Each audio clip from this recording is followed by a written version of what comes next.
Hello everyone, it's Keira and welcome back to Keira Megan F1. So about 4 months ago now, I started a series on my channel called 10 Things You Didn't Know About and Then a Driver. I started with Daniel Ricciardo. In that video I said if this video does well and if you enjoy it, I will carry this on as a series. And the video done really well and people responded to it really well. So I thought I would do another one now. It's actually been 4 months, so I can't believe it's been that long since I've done the Daniel video. But I'm here to do the second episode, if you would, of the series. And today I'm going to be doing 10 things you probably didn't know about Charles Leclerc. I'll also leave the link in the description for the Daniel Ricciardo video if you want to go watch that afterwards. But yeah, I'm going to be doing 10 things you probably didn't know about Charles Leclerc. Obviously Charles Leclerc is one of the hottest topics right now in Formula 1. He is a young growing star. He is signed for Ferrari for pretty much his future, and not everybody knew him prior to when he joined Sauber in 2018. Nobody really knew who he was, and obviously his fan base has grown so much since then, and a lot of people just want to know a little bit more about him. So I've done some research and I have found you 10 things that you probably didn't know about Charles Leclerc. Obviously, quick disclaimer, there are probably things in here you might know, there might be things in here you might not know, but obviously I can't 100% know that you're not going to know it, do you know what I mean? Like, you could be a massive fanboy or you could be a massive fangirl, and that's fine. But I think I found some really interesting facts about Charles, so I'm going to talk you through them in this video. So before we get into this video, if you do enjoy it, please be sure to give it a thumbs up and subscribe down below, because 81% of you who view my videos are not subscribed. So please click the red button down below to subscribe, and obviously then you'll be in the loop when I do another series. Also, let me know down in the comment section below which other drivers you want to see me do this next on. But yeah, let's just jump right into the first fact, and that is that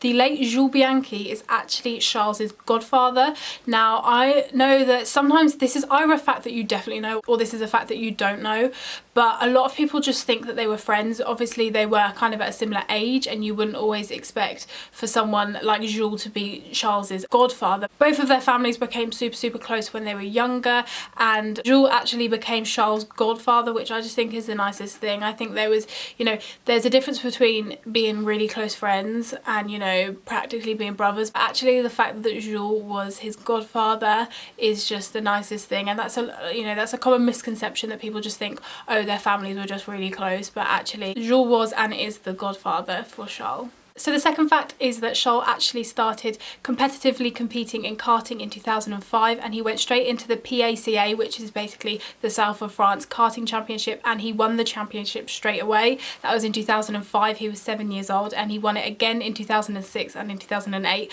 So straight away Charles went straight into, you know, the world of motorsport, the world of karting, and put his name on it. Like, to win that championship straight away, like, it's being a rookie and going straight in and winning it. And obviously we can see that pattern going through Charles' career, as he, you know, he pretty much done that in most of the junior categories that he performed in. But to do that in your first year of karting when you are 7 years old is really impressive. And also what I think is more impressive about that as well is the fact that it's France, and the talent that comes out of France for karting and for motorsport is insane. Like, you know, obviously we know that Europe is a big place for motorsport as it is, but actually I would probably say France is the biggest country for motorsport and for karting and things like that. There are so many young children in karting that want to, you know, make a name for themselves. So for him to go straight in there at the age of 7 and to win that championship and then to do it again 2 more times just proves he was a star of tomorrow. An interesting story about when Charles first got into karting was actually when he was like 3 years old, and he did not want to go to kindergarten one day. He just said, look, I just really don't want to go.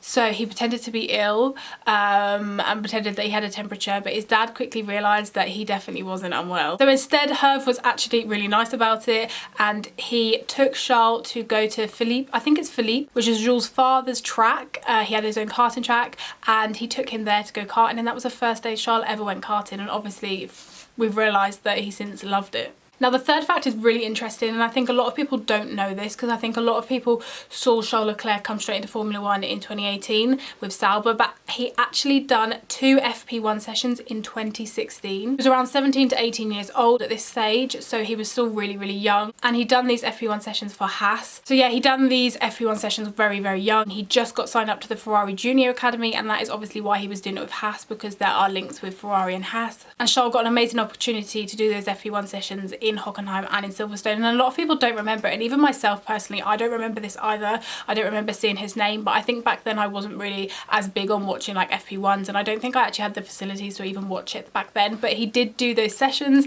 And there is a video that has been circulating in like the last couple of months, and it is of Lewis walking past, I think it was in Brazil, walking past Charles while Charles was in his Haas gear, and this was obviously like back in 2016 time, and it was really interesting to see actually, because people are thinking the guy that you've just looked at is going to be your main competitor in like 2020, and you just didn't know that back then, Lewis. And I think that was really interesting.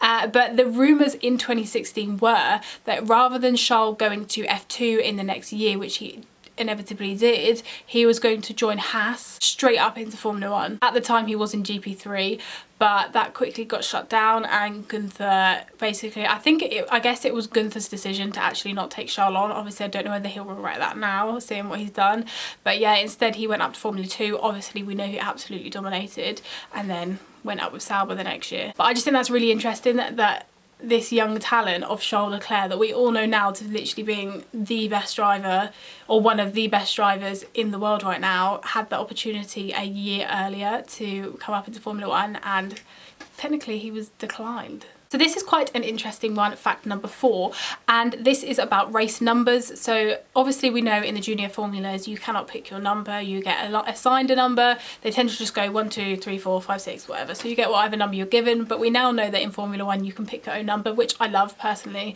I can't believe that for so long in Formula 1 you couldn't have your own number. So Charles' 16 that he has now actually is not his first pick. That is not the number he wanted. He originally wanted the number 7 because it is his favourite number. However, Kimi has that, as we know. So he then thought that he'd have 10, but obviously when Pierre Gasly came into Formula 1 in 2016, he took 10, and obviously, you know, Pierre and Charles are literally best mates. They couldn't have an argument about a number. So Pierre has taken that. We know that he cannot have that. So he went with 16, and I think his reason behind it was 6 add 1 is 7, so he'll make it 16, which I actually think is quite interesting. And also the fact that he is born on the 16th of October probably was another factor as well. But I really like the number 16 actually. I think it's a nice number.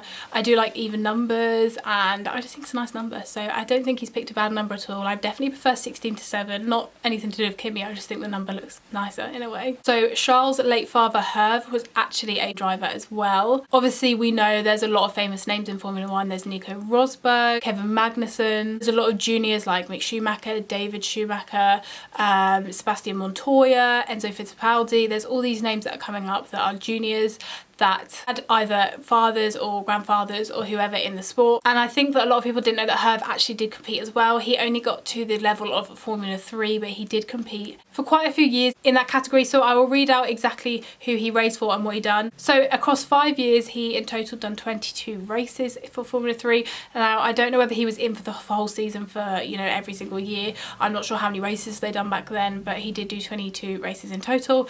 And for 1983, he raced for, this says École Avia La Chantry. Oh, sorry.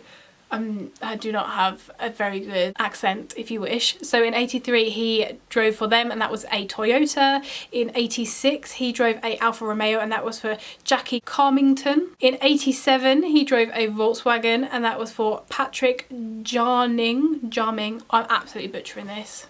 Sorry guys, I can't give you all the facts. I'm trying my best. I think that says Patrick Jarning. And also in 88 he was also in a Volkswagen for AA Sport. That was a little bit easier to say. So I think a lot of people didn't know that Charles' father actually did do racing, but he did indeed. I don't know how good he was at racing. Obviously he never progressed over up from Formula 3, whether that was financially, whether that was because he wasn't good enough, who knows. But Hervé did do racing. So fact number 6 is more regards to his family and racing. It kind of moves on from that one, and this is actually that his older brother Lorenzo also done karting, got into racing. However, he had to give this up when the family were financially struggling.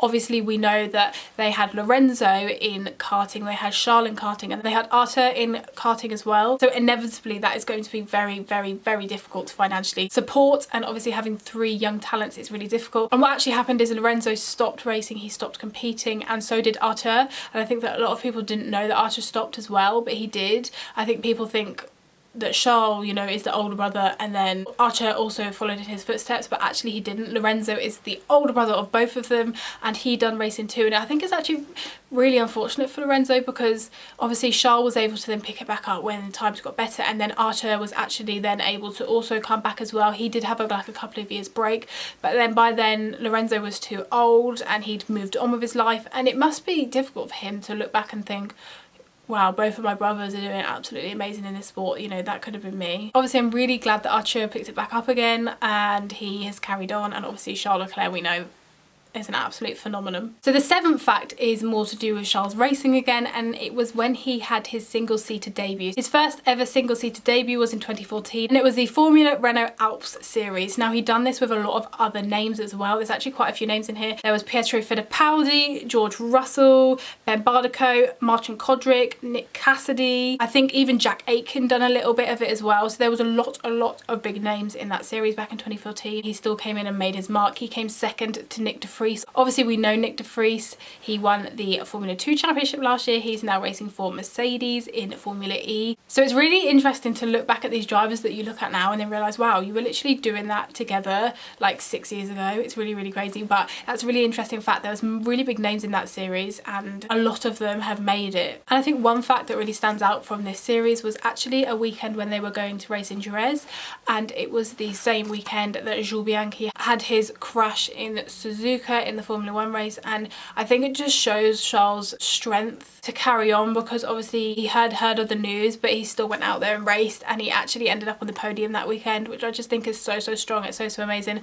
And obviously we know in the next couple of years, obviously with his father passing away, he done the same thing for Formula 2 in Baku and ended up winning the race, which I just think is so amazing. Like, that boy has been through so much, and he's raced through it all, and he's got the best results that weekend as well. And I just think it shows that, you know, he'll do anything for his racing. He knows that Jules and Herve would have wanted him to have raced as well. They were racers themselves, and I just think, you know, he's so strong to do this. And I think, you know, people look at the Charles Leclerc story and think, oh, it's, you know, it's really sad, whatever, but people actually need to sit down and think what this boy has been through and how strong he's been through it, because it's undeniable how amazing he's been. And it's really hard to read this sort of stuff, but, you know, it's good to look at and, you know, to think positively on how well he's done with such unfortunate situation. Okay, so moving on to fact number 8, and this is that Charles' mum Pascale is actually a hairdresser. Now, I don't know how many people know this, but I thought it's quite an interesting fact. His mum does do hairdressing, and apparently she's quite a famous hairdresser in Monaco.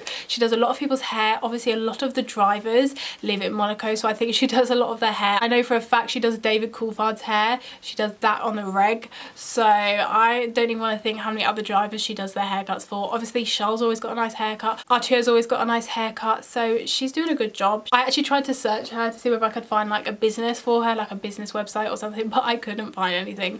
But yeah, she is a hairdresser, in case you didn't know that. Okay, so fact number 9 is to do with Charles' music taste, and this is something I actually found from literally going on Spotify.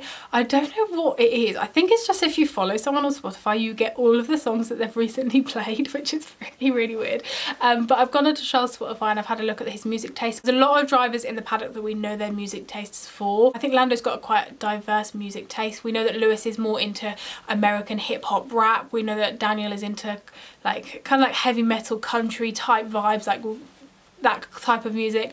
But here are a couple of artists that I've pulled from Charles' Spotify playlists that he really enjoys and has been playing a lot recently. So he's been playing Zara Larsson, the Chainsmokers, he listens to James Blunt, and he listens to Kesha as well. So there are a lot of people and a lot of, you know, diverse music that he listens to. I don't think that he sticks to like one thing, and I think he's kind of the person, a bit like Lando, who will just, you know, listen to anything from any different genre, which I really like. I like that a lot. And the final fact, which we're going to end on, is fact number 10, and that is that Charles does a lot of charity work behind the scenes. Now, I think a lot of drivers do charity work and they donate to charities and things like that, but it's not always what they show. But from the things that I found out about Charles and the things that he's posted on his social media, he does a lot of stuff for charities in Monaco, which I think is really good, because I think a lot of people just see the wealth of Monaco, and a lot of people just see, oh my gosh, anybody who lives in Monaco is a billionaire, but actually there are still a lot of people struggling in Monaco, and especially the south of France, and there's a lot of people that, you know, need help. You can't just look at one place and assume because there's a lot of billion and millionaires living there that everybody's the same, because they're not. So in the middle of the pandemic, Charles actually worked with the Red Cross in Monaco, and he worked to deliver essential items to people, to deliver food to people, to transport different items to hospitals that they might need. And I think this is a really good thing for him to do, because at the end of the day he had no work commitments in a way. You know, he wasn't going racing, he didn't have a job that he had to attend to, he wasn't on the front line, he wasn't sitting working from home like on a desk or anything like that. So it's really nice that he was able to work with Red Cross and help them out. And I think, you know, it shows that, you know, he really loves where he comes from, and it's not just like, oh, he lives in Monaco, whatever. Like, he was born in Monaco, that's his country, and he really enjoys it there, and it's a really nice place for him to live. So I'm really happy that he helps out with the charities, and we know how much he's loved in Monaco, especially with the Prince and Princess Charlene and all the people that are, you know, higher up. They really respect him. They're really close. They do a lot of things together, and you can really see the respect there, and it's really nice to see. And I think tying into Princess Charlene, Charles is also an ambassador for the Princess Charlene Foundation in Monaco, which again is more things that he's doing to help out with his local community. So it's really positive to see. So there we have it. Those are 10 facts that you probably didn't know about Charles Leclerc. If you did enjoy this video, please give it a thumbs up and subscribe down below. And as I said at the start of the video, comment down below who you want to see me do next. It's really nice to research a little bit more into the drivers, and obviously use my own knowledge that I have to bring to you guys, because I really like these drivers, and it's so nice to see them back on track. As I've uploaded this video, we have had the first weekend of Austria. I'm actually filming this before, so I don't know what's happened, but whatever happened, I hope it was good. But yeah, it's so nice to know a little bit more about the drivers in depth, and to know what they do behind the scenes, and, you know, to do more with their history and in their family and things like that. So it's really great to film, and I hope you did enjoy it as well. So thank you again for watching, and I will see you Monday for my second weekend of Austria, the tail end race review. Do not miss it. Thank you, bye.